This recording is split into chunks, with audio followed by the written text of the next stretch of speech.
history. We're in the 5th session of our crash course, and we are holding by the period that's known as the Shoftim, the judges. And we talked about this a little bit, you recall? Yeah? So the judges, this is, now Am Yisrael is in Eretz Yisrael. They're in the land. And the project still remains to fight the locals who are depraved on an extreme level, the 7 Canaanite nations. The idea was they could see Hashem, they could potentially become loyal to Hashem, lead ethical lives. That's an option if they would sign on. In the event they most certainly didn't, they retained their pagan ways. And paganism is not just about serving idolatry, but it comes with a host of other what we would describe as really unsavory, problematic behaviors, like the institution of the Kadesh and the Kadesha, the male and the female prostitute, which was intrinsic to almost every kind of idolatry in the world. It was intrinsic with things like child slaughter in certain cases, all to the gods, usually multiple gods, and other kinds of what we would call barbaric rites. And we're not allowed to have that in Judaism. In fact, you can't have it in Eretz Yisrael. The land in the Torah is described as like a person with extremely delicate digestive tract. And if you feed it the wrong thing, in this case sins like idolatry, it actually regurgitates, it throws up the offenders. So you have this dynamic now with the judges, most of them righteous, many of them were distinguished individuals with stories that we're going to maybe just quickly in passing reference to them. But the judges were people who came as the people strayed after their neighbors, because they never got rid of their neighbors, so they fell into their practices. The judges would come up, save the people, usually fight some kind of a battle against some big baddie, and eventually vanquish their enemies. There'd be a period of peace. Peace doesn't always go well when the people have all these problematic influences all around them, and the people would stray after their neighbors, fall into idolatry, and the cycle continued through most of the period of the Shoftim until we finally get to the last Shofet, the last judge, whose name is Shmuel. Shmuel the Navi he's a great prophet, one of the greatest of all time. He's a judge. He's a number of things. And he'll anoint the first kings. Who are the first kings? Official kings. Even though Moshe Rabbeinu has quasi-king status, Yoshua is sometimes referred to as a king. But the first kings to kick off the monarchy as such, Shaul is really the first king. He and his son, and later by David, who's really the decisive king, and all the legitimate kings that Jews would know would come from David HaMelech. Meanwhile, the leaders are Shoftim. They're judges. And it's an unusual period. Rabbi Victor Miller describes the period in very glowing terms, even though the Tanach, the Bible, emphasizes some of the ugly parts of the period. But he says that reflects nicely. Get this idea, it's really deep. He says that reflects really nicely. Who wrote the book of Judges? Shoftim? Shmuel Hanavi himself. What else did he write? Another book that takes place during the period of the Shoftim, Ruth with her husband Boaz, who's identified with Itztavam, one of the lesser known judges, but that's the same person. He also wrote the third book that he wrote, Gemara Baba Basra says.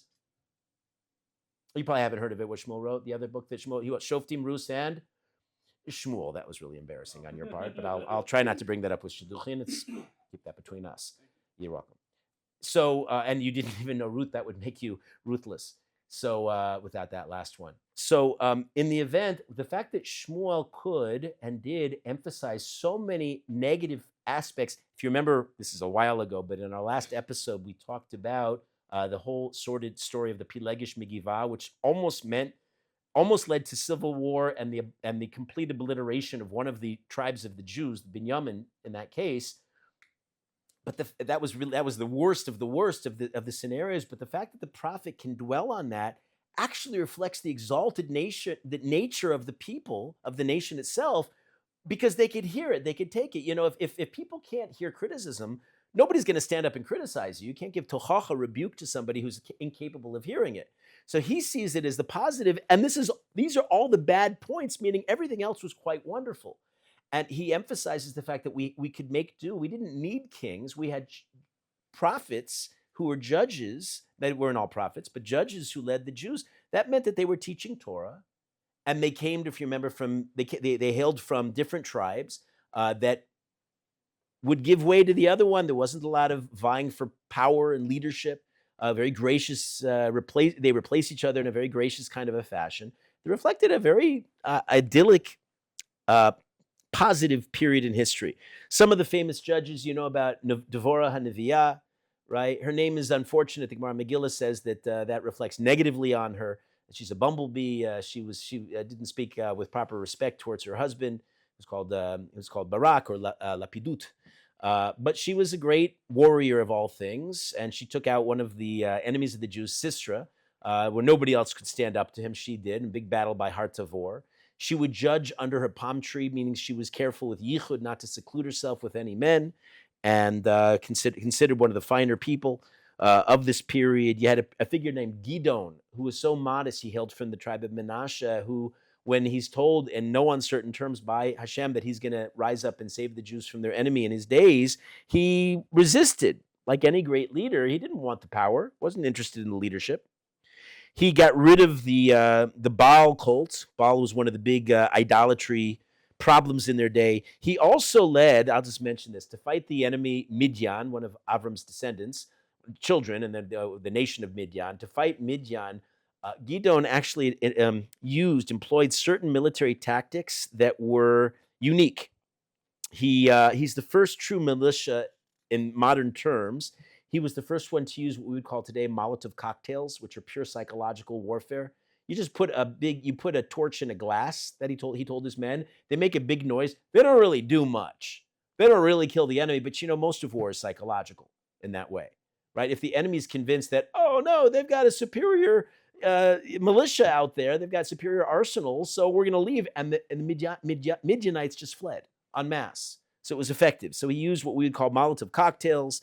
He was the first one to dare to fight at night. Nobody did that. You were scared to fight when there was no sunlight. But he had Hashem on his side, right? He also led the charge.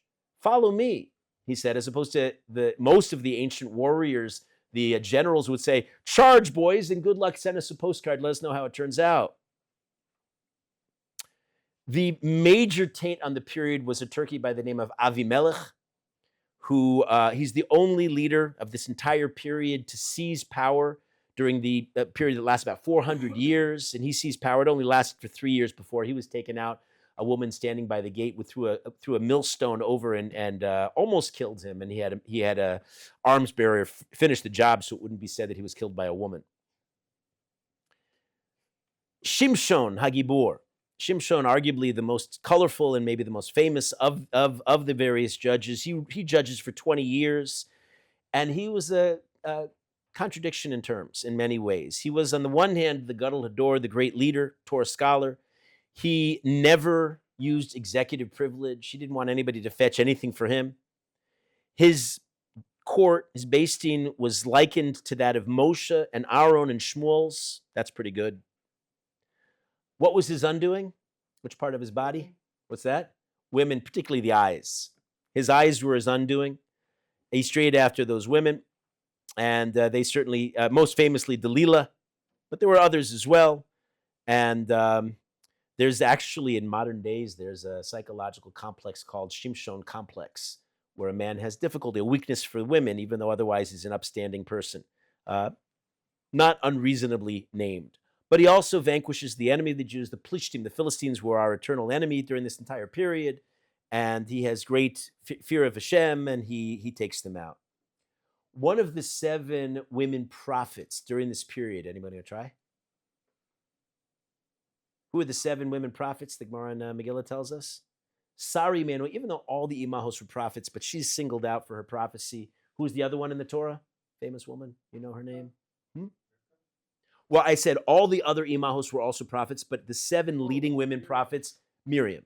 So Sarah and Miriam, right? In the period of the judges, so Devorah was also a prophetess.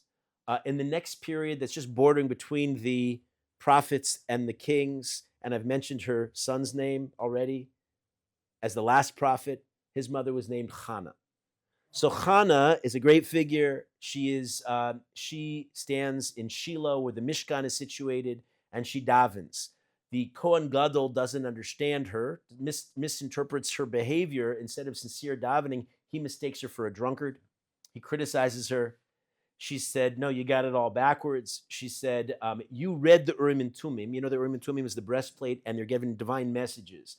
You read it, but you don't know how to read it properly. See, you saw the letters Chaf Shin Resh Hey, and you inverted them. You thought it spelled shikora, that she was drunk, when in fact it didn't say shikora. Rearranged the letters and it said that she was a isha kishera, a kosher woman, or alternately she was kisara. She was like Sari Menu in her righteousness and her holiness. And indeed she was, and she davened sincerely to Hashem. Oh, there's a great Agadah. You know this Gemara in Brachos?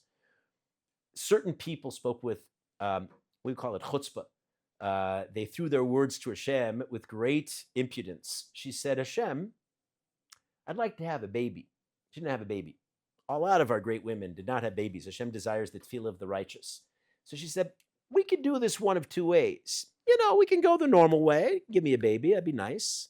But I hear, that may not be what your plan is, and that's fine because I can always get myself secluded with a foreign man. And of course, the ritual of the sota involves the husband giving the wife a warning, and if she doesn't heed by the warning, and then she continues to seclude herself with a certain man, she's taken to in this case, the Mishkan was still in Shiloh. We don't have Beit HaMikdash just yet. And she has to drink a certain concoction, and it involves erasing Hashem's holy name. Well, that would be a shame, she says in her tefillah. But what's a girl to do to get a baby? Because, of course, I'll be innocent. And like your Torah promises, I'll get a baby in a year. So we could do it by erasing your holy name, or we could do it the natural way, whatever you choose, Hashem. And by anybody else, it'd be absolute blasphemy, right? Even the Bnei Noach are forbidden from speaking what's called Birkas Hashem, to curse Hashem. They say it in a euphemism. It's such a terrible concept. But by Chana, it was so pure, and her intention so noble. She's likened to Moshe Rabbeinu, who also spoke with impudence, and Eliyahu Navi, who later speaks with impudence. But it's not impudent when you're doing it l'shem Shamayim. Hashem sees her tefillah, grants her a son. His name is Shmuel. Shmuel rises up and becomes, he was a disciple of Eli Cohen, and he saves the Jews, many instances. This is just a summary, just trying to give you some of the highlights.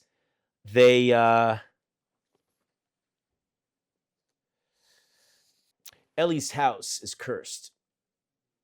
He has sons that are not quite disciplined. It's not as bad as it appears, Shoftim and Pinchas, but it's not good either. And they fall in war when they take the Holy Ark out to battle the Plishtim. And Shiloh is destroyed. So you see that Shiloh is completely wiped out. And the Mishkan moves now to a place called Givon. And the people come to Shmuel with a bold request. They said, we'd like a king. You allowed to have a king? What does the Torah say about having a king? Doesn't say that. Actually says, there's a whole sugya in Parshat Shoftim about having a king. And there are laws and restrictions, like everybody has laws and restrictions. He has to write his own Sefer Torah. He has to carry it with him. Can't have too many wives, too many horses. But first, Hashem didn't want them to have a king, no?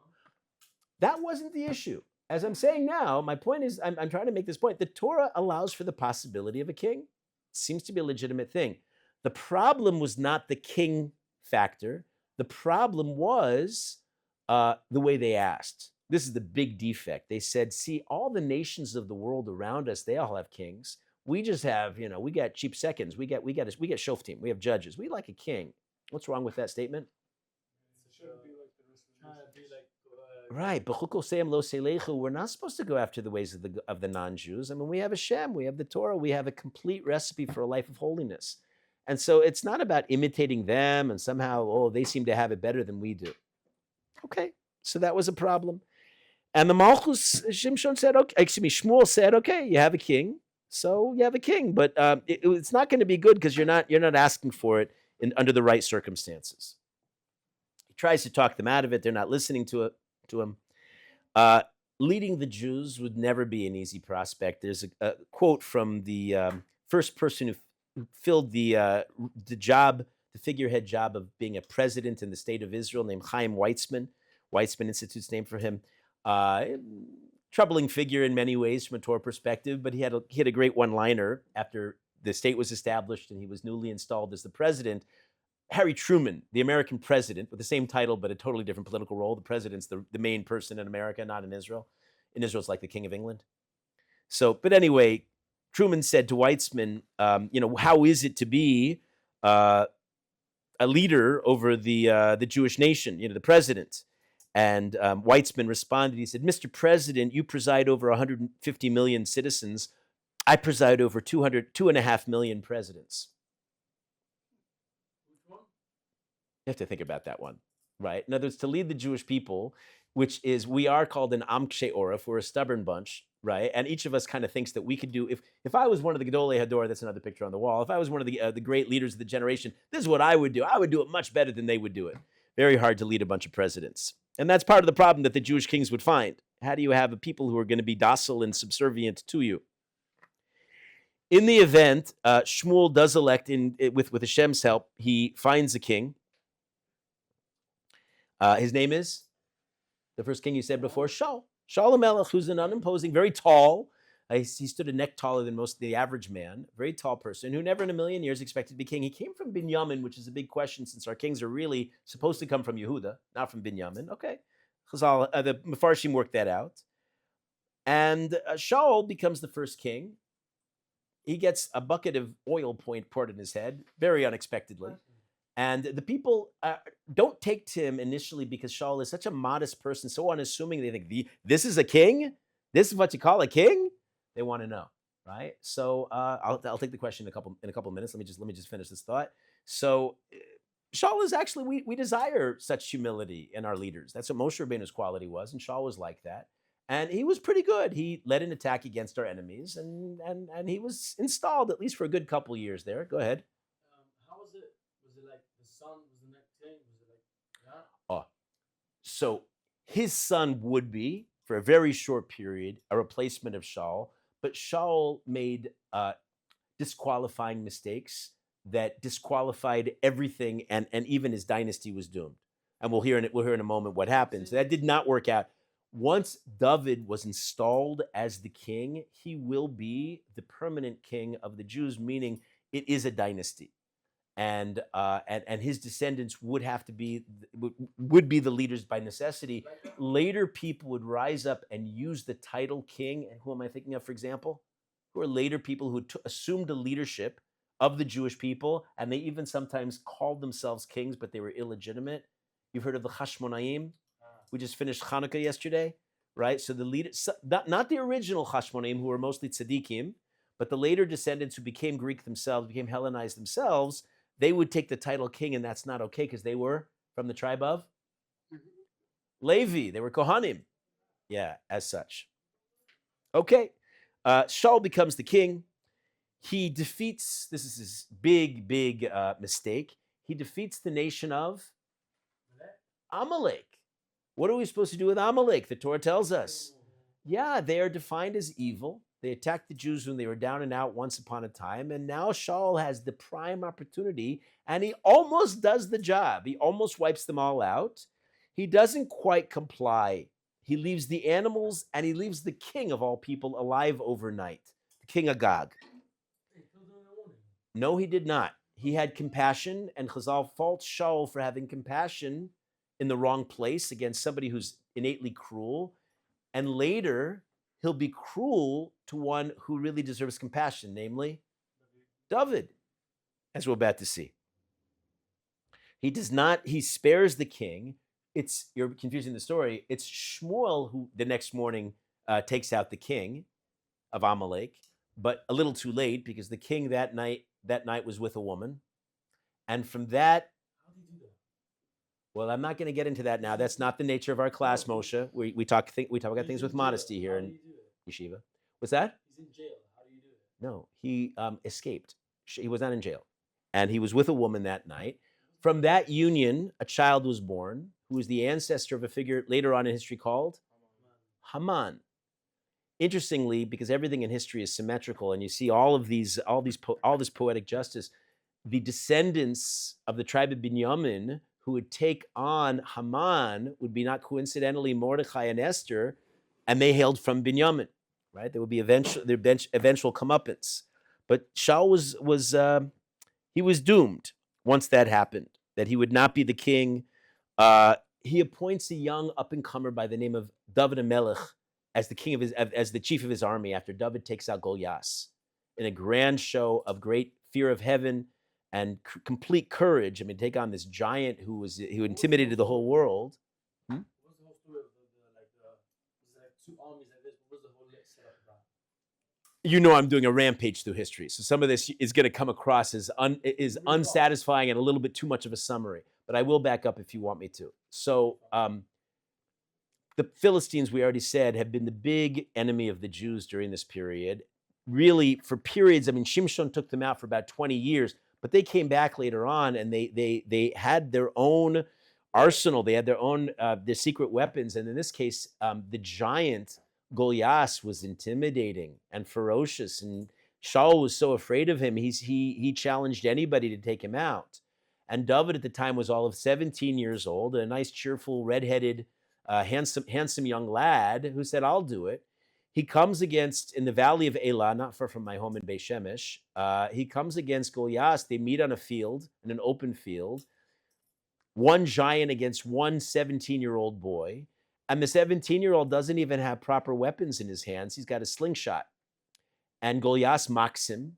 He said, you think I'm a dog? You can take me out with a couple stones? And David says, you come with all of your prowess and courage. I'm coming with Hashem's name.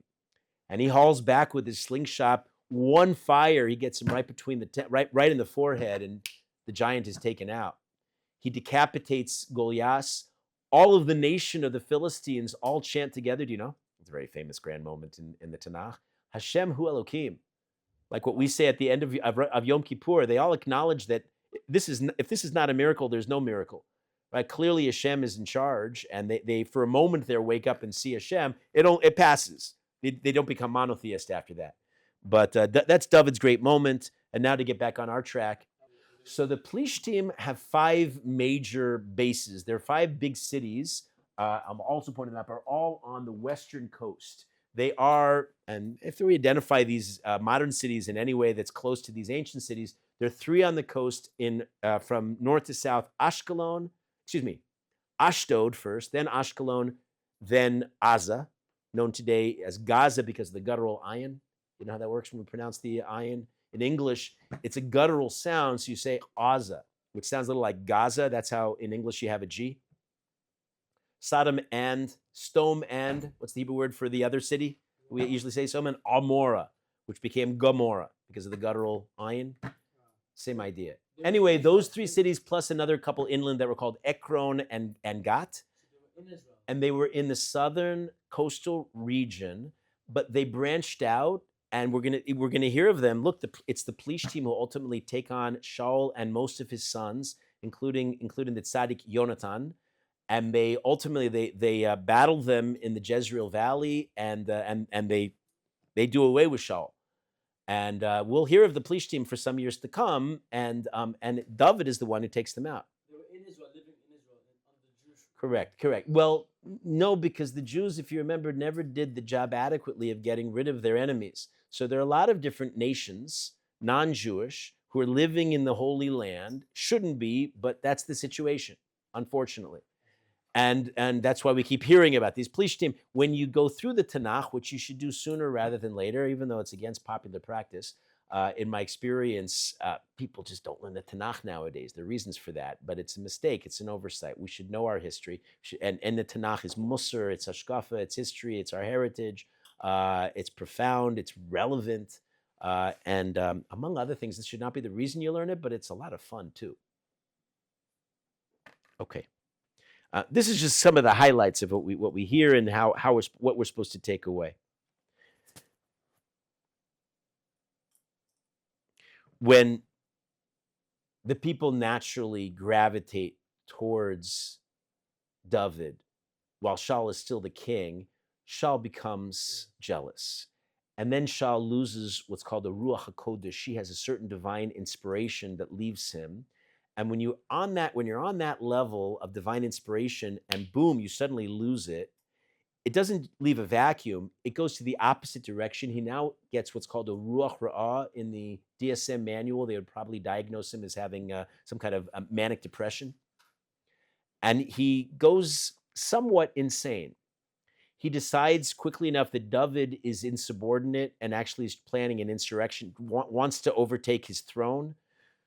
David's innocent, but that does not persuade Shaul. At one point, one of his daughters is one of David's wives. In these days, you're allowed to have more than one wife. And David, we actually derive from David that the maximum number of wives a king is allowed to have is 18, and he has just 18. And Michal bat Shaul is one of them. And when Shaul goes after him, Michal actually helps David escape. She helps him out the back window, and he runs off. And that's Shaul's daughter, Michal. Marries David, and she helps her husband David flee from her father in his surge of insanity when he decides that David's trying to get him. That night, by the way, is a fateful night. David goes and he gets safe refuge with Shmuel. That night, Shmuel teaches him a couple things. You know what he teaches him? The entire oral Torah. You know, they don't make them like they used to. David is the primary disciple of Shmuel. In the link in the chain of our entire Masorah, it's conveyed in one night. But they were uncommonly smart back in the day. Now, I should say about Shaul before we tie up his story, he is taken out, he's decapitated by the Plishtim. Chazal actually, if you just read about Shaul in the text, you get a negative impression, but Chazal describe him in otherwise glowing terms. He was a tragic figure who made mistakes, but he was very righteous. He gave his fortune of money away to the poor. He helped brides get married. He fought for the Jews valiantly. He's replaced by David, who now asserts himself as the king, even though the people have not yet taken to him. So the people are still split. Some of them are in the north with Shaul's son. David sets up his own kingdom in Hebron for 7.5 years, and he rules from Hebron for 7.5 years. David's name appears more in the Tanach than any other figure without any close competition, over 1,000 times. Dominant figure.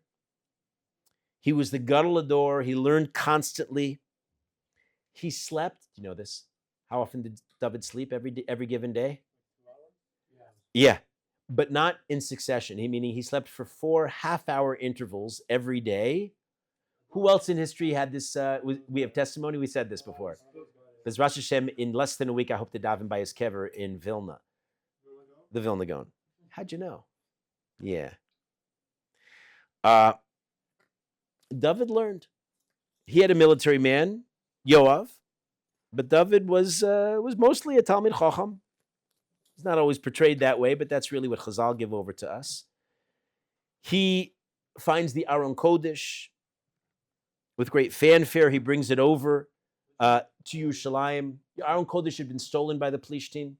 He now brings it back to the Jews. Eventually, he makes a tent in what's called the City of David. It's not yet installed. There's no Beit HaMikdash, but he brings the Aron Kodesh. When the temple will be built later by David's son Shlomo, then they'll install the Aron Kodesh in the Holy of Holies. Random question. How long ago was Moshe died from David Melech? Oh, about 400 years. They were in Israel for 400 years without Beit HaMikdash. Without a Beit HaMikdash, and it's a great question, great point to bring up. I always emphasize this. The Ramban emphasizes this. That's a fault. That's a real defect of the Jews in this. Yeah, it was building, like, as soon as he came in, building. Yeah, the people should have clamored to build. What's the Beit HaMikdash? If you had to summarize, what is the Beit HaMikdash? What would you say? It's the house of Hashem. Perfect summary, right? We should crave that. When the Beit HaMikdash stands, you see these pictures on the wall of the Beit HaMikdash. The Shekhinah is present. That's what the neshama existentially needs. You think you want to travel. You think you want material possessions. People have wanderlust. They're clamoring for all kinds of things in this world.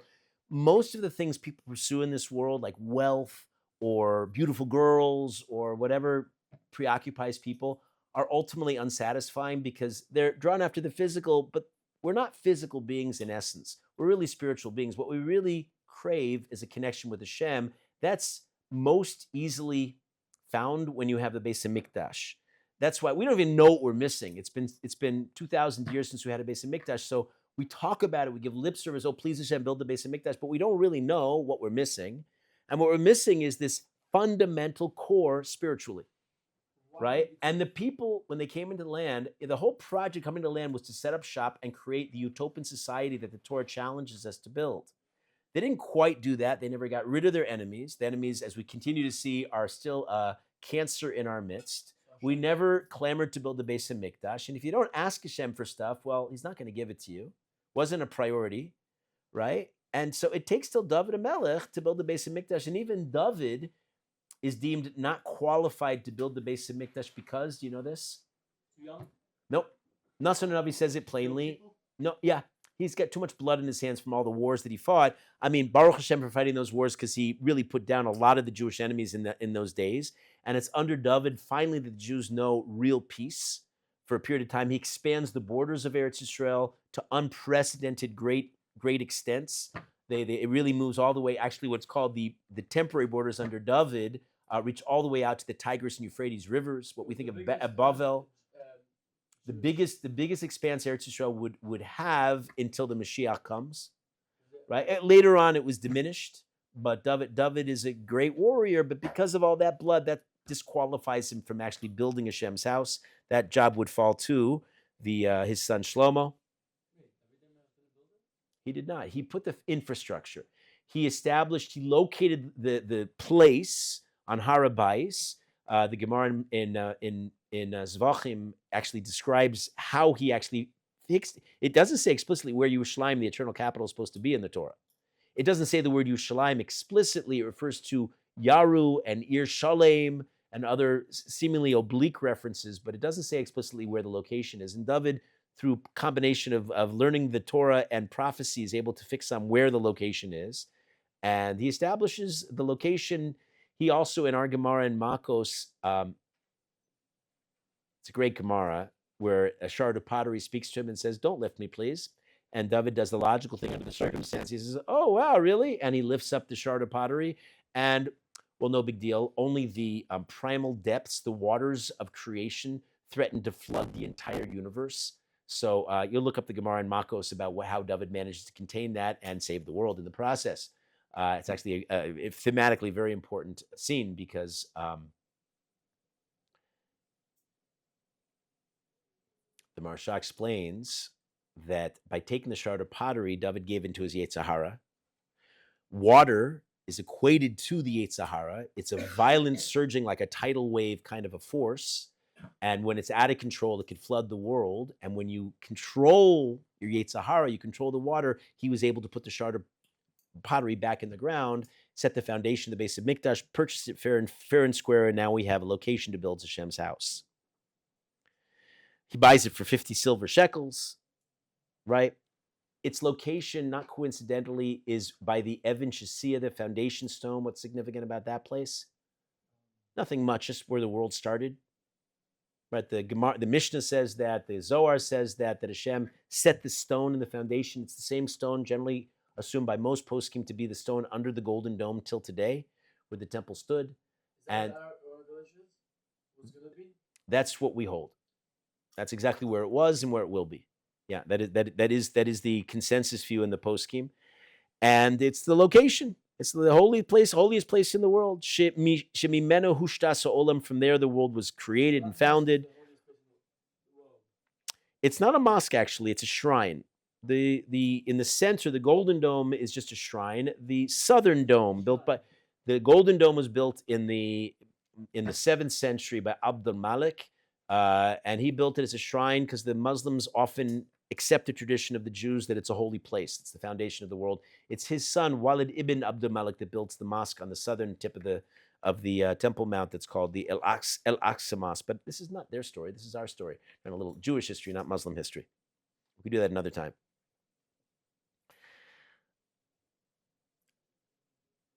David is... his first years were glorious. He makes a big mistake with Bathsheba. He sees her and through prophecy recognizes her as the son of the Davidic line of future kings. She was not, in fact, a married woman. Her husband Uriah had given her a get on condition, a bill of divorce. And when he went out to war, she was really not a married woman at that point.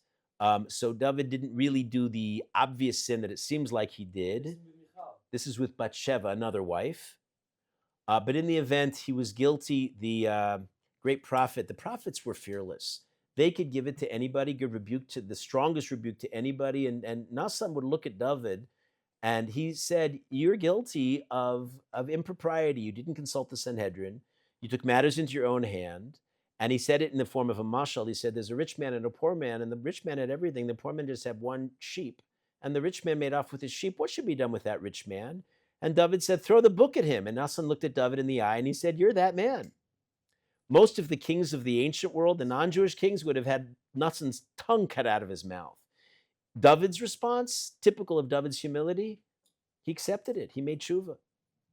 The baby that Bathsheba was carrying was miscarried.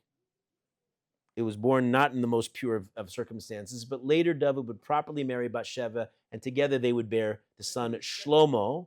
And Shlomo, like his name, was a king of arguably the most peaceable period that the Jewish people would ever know. He's our next subject. He didn't kill the guy off. Well, that's what it appears. That's what it appears. But he did it. Learn Chazal on the subject. Misha Amar David Melechata Eno Elato. Anybody who says that David sinned in the way it appears that he sinned is making a mistake. In the event Uriah was Chayav Misa, he was anyway guilty of a capital offense. Go look it up. For insubordination to the king. He was Mored B'Malchus. That's what it's called. When you don't accept a legitimate king like David's authority, that's a death penalty because it undermines the entire leadership apparatus of the Jewish people. Why did he do that? Because that was his fault. That was his sin. And therefore he was deserving of the death penalty. It was the way that David went around doing it that was not seen as a proper, and I don't want to digress too much into it. I'm trying to move on. Yeah, go ahead. Which one? Why did he not listen to He thought he knew better. Remember that whole president over 2.5 million presidents point? Sometimes people think they know too much, right? It's a lot of guys in Derech sometimes get like that too. Oh, these are the rules? Yeah, but I know the rules better than Rabbi Brickman, so I'm going to do it my way. Yeah, but what did he say to this guy? That like touched a raw nerve, I hope. Yeah. What did Melech say to him? What was the fact? Not clearly spelled out in any cinematic scene. Chazal fill in all these details. After class, Sure. There's a bit of an argument about where the site of the Beit HaMikdash should be. There's a wise man named Yeravam who's too smart for his own good, a little power hungry, that one. And he's not so happy. He thinks that the Beit HaMikdash should be elsewhere, but David wins. He's the king. David's last years, like his son Shlomo's first years of king, were, get this, the best time ever. When Chazal described the Messianic era, they often would cite the great description of the period of David and Shlomo. These are almost, if Mashiach means anointed one, well, David was anointed, Shlomo was anointed. They were both messiahs in that way. And they had the potential of being the actual messianic saviors of the Jewish people and thereby of the entire world. In Shlomo's 40 years, especially the initial period, it never got better. That was the peak time the Jewish people would ever enjoy. And I'll leave you with this final one. If anybody could hit the low keys on the piano after I finish, that'd be helpful. Shlomo's great victory was also the undoing of the Jews. Since we reached a peak, really all of creation was ready for Shlomo's days when he built the Beit HaMikdash. It's only been downhill from there. And the Jewish people have known, if not total decline, it's been kind of a curvy decline, but mostly downhill from that time. And we'll talk about what did Shlomo do right and what was his great oversight.